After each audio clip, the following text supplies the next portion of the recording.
Mai vendégünk Joe Eszterhas lesz. Először üdvözöljük körünkben Andy Vajnát, filmügyi kormánybiztost.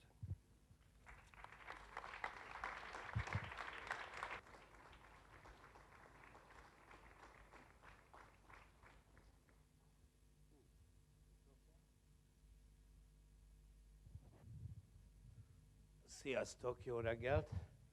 Hát nekem ez nagyon izgalmas, és lehet, hogy ahogy visszahallottam vízhangokat a múltkori dologról, azt gondoljátok, hogy ez nem egy mesterkurzus. Ez sokkal több, mint egy mesterkurzus, szerintem legalábbis, mivel hogy gondolom, hogy ti már, akik itt vannak és írók, azok már írók, tehát ti már átestetek az iskolán. De az, hogy egy olyan emberrel eltöltsz 2 napot, akit például Hollywoodban egy producer nem tud utolérni, és akármilyen kérdéseket feltehetek neki, és végighallgatni az ő koncepcióját, és hogy keres dolgokat, az egy olyan dolog, amit a mesterkurzusnál sokkal több. Tehát nem arról van szó, hogy van első felvonás, második felvonás, itt arról van szó, hogy működnek ezek a forgatókönyvek, és miért. És ez az, amit nekünk, én úgy gondolom, hogy meg kéne tanítani. Én nagyon szerencsés vagyok, és örülök, hogy ilyen jó barátaim vannak Hollywoodban, hogy hajlandók eljönni Magyarországra, és veletek tölteni ezt a 2 napot, hogy segítsenek. Én nagyon sokat, vagyis 3 filmet csináltam a Joe-val, nagyon izgalmasak, és nagyon izgalmas tapasztalataim voltak vele. Tehát ezekről majd szó lesz itt napközben, de nem húzzuk tovább. Joe, come on in.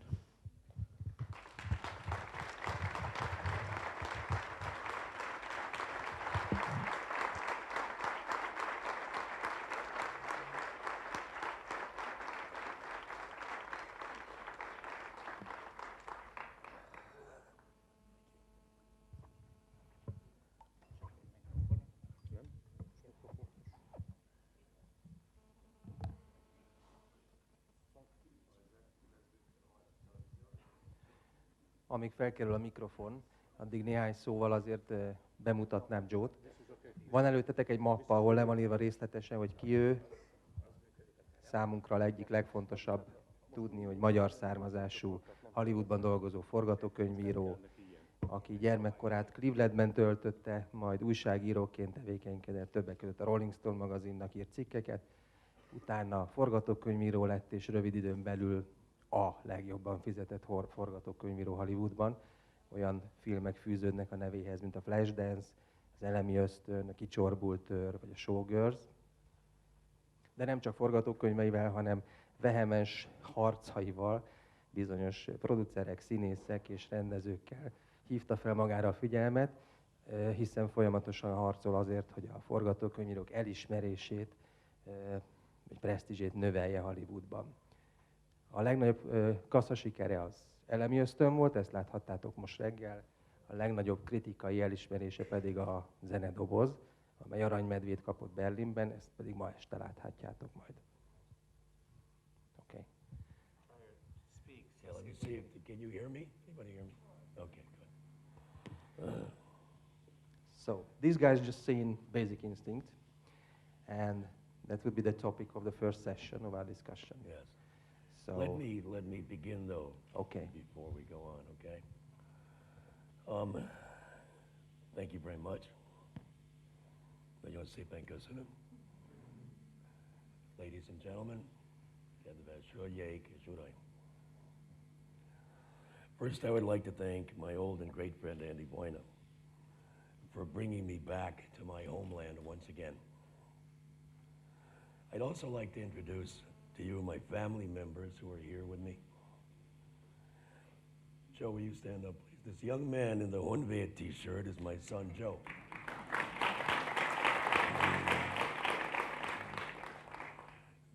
Steve, who likes Palinka. Steve, can you stand up a sec? The young man with the CMAT tattooed on his arm.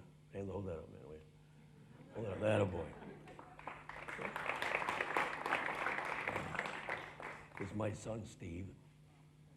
And my wife, Naomi, is here.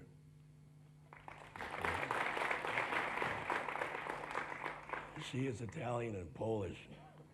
But after 18 years of marriage, she's more than a little Hungarian too. She makes a world-class chicken paprikash and the absolutely best turos juice. Thank you. My friends, my Hungarian brothers and sisters, I have to tell you how deeply I'm moved every time I come back here. My heart soars and my blood tells me that I'm home. I've always been proud of the fact that I'm Hungarian. When I was a boy, my father took me to a protest on Cleveland's public square. It was organized by my dad and his Hungarian friends, and its target was Eszterhas Mikoyan, the Soviet foreign minister. Eszterházi Disznó, in my father's words, also known as the Butcher of Budapest. We brought rotten eggs with us that day, and I'm proud to tell you that I threw an egg. My arm was strong because I played the American game of baseball, and my egg struck the Soviet Eszterházi Disznó right in the face. I'm probably prouder of that achievement than anything else I may have accomplished in my life, including making Sharon Stone a star. I arrived in the United States at the age of 6 from Austrian refugee camps with my mom and dad. I quickly became their translator to the strange new world called America. My parents only spoke Hungarian and they only had Hungarian friends. And we lived in a kind of Hungarian ghetto in Cleveland. So they always turned to me when they didn't understand something. I didn't understand much of this American world either. I spoke fluent Hungarian, but also a very broken English because I was in school, in a bilingual school, and it somehow quickly became my responsibility to be the liaison between America and my parents. It's not often that a producer takes a writer's pages this easily and puts them down. Notice how fast I got it. They turned to me very often and said, "Nem értem." And then it was my turn to try to explain it. I kept hearing the same phrase over and over again from them like some kind of demented novena. Nem értem, nem értem, nem értem. Or, mit mondott, mit mondott, mit mondott. Or sometimes, mit mondott ez a hülye. On my birthday once, my mom and dad took me down to the local diner, Nick's Diner at 41st and Lorraine in Cleveland. My father, in celebration, ordered me a hot dog. But he didn't say hot dog. He said Wiedersli. And when the waitress looked at him, dumbfounded, he said Frankfurter. And when she still stared at him, maybe a little frightened now, my father yelled it, Frankfurter, Frankfurter, Frankfurter. I thought the waitress was going to call the cops. So I whispered, hot dog. And she said, gotcha. And as she walked away, my dad, under his breath, grumbled, yeah. My father was a little man who wore a beret and a green trench coat he had bought in a rummage sale at the Salvation Army where all the Hungarian refugees shopped.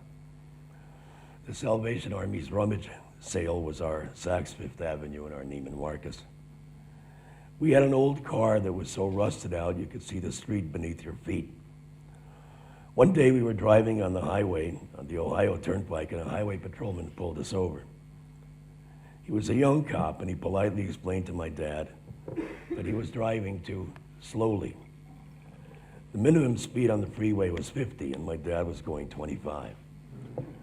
My father said to the cop sitting there behind the wheel of our rusted-out car in his beret and trench coat, free country. The young cop just stared at him. My father said, America, free country, no? The cop turned to me. Thank you, Andy. I was about 13. I was a funny-looking, freckled refugee kid who got his clothes from the Salvation Army, too, and who looked very much like an American cartoon character named Howdy Doody. What did he say? The cop asked me. Yeah, my father said to him again. America, free country. Yes, no. The young cop looked at him in horror for a moment, like he had met a madman, and then he looked back at me. I said to the patrolman, my father asked you if America was a free country. Yes or no, is it not? Is it or not? The cop looked at both of us from one to the other, shook his head, turned away, and walked back to his car. My father laughed, turned to me and said, Látod, Jóska, a rossz se vegye meg ezt. Igazam volt. He pulled our rusted-out junker back onto the freeway and drove just as slowly as he did before. The cop passed us, and as he did, he gave us a long look, and my dad smiled and said, yeah. My friends, my brothers and sisters, as I approach the winter of my own years, I no longer speak very broken English. My mom and dad have been dead for some time now, and I speak a very broken Hungarian. So I will speak to you in English, but I'm confident that I will understand your questions in Hungarian. Before we begin, I'd like to read to you my favorite Adi poem, a poem that lives in my heart and has lived there like an eternal flame for much of my life. The poet wrote, the ancient Orient dreamed him as I am, heroic, somber, proudly extreme, ruthless, but one who bleeds, pale at a thought. The ancient Orient dreamed him bold and youthful, a noble, eternally big child, sun-spirited, thirsty, melancholy, a restless warrior, the child of the sun, a Magyar. Thank you very much. I'm very happy to be here.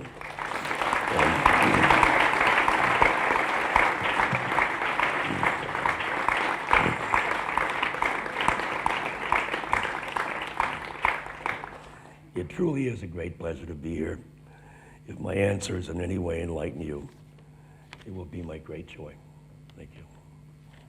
You can't have those. No, there you go. We're publishing them. Okay. Szerintem kezdjük, ahogy van valami kérdés a Basic Instinctről.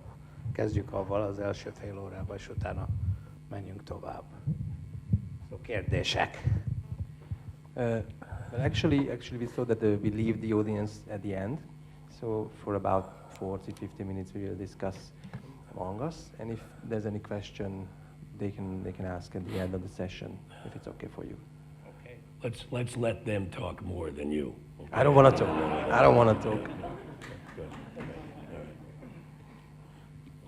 So anyway, we should start this discussion about Basic Instinct. This is a script which was wrote in less than 2 weeks.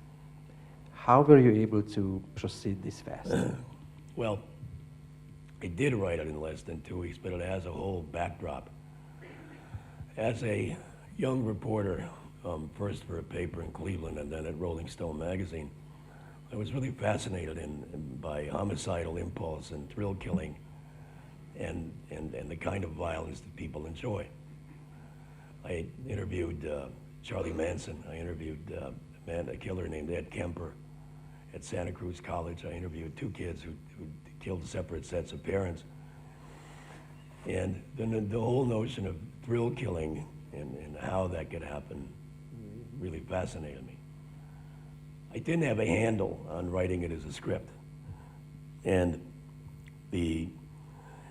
one day, and this is after many, many years of thinking about it, and I thought, well, it might be interesting if there's a woman who's sort of omnisexual and brilliant and manipulative, and who happens to enjoy this kind of killing. I'd written 3 films about men manipulating women, Jagged Edge with Jeff and Jeff Bridges and Glenn Close, and Betrayed with Deborah Winger and Tom Berenger, and Music Box, of course, with Jessica Lange and Armand Muir-Stahl.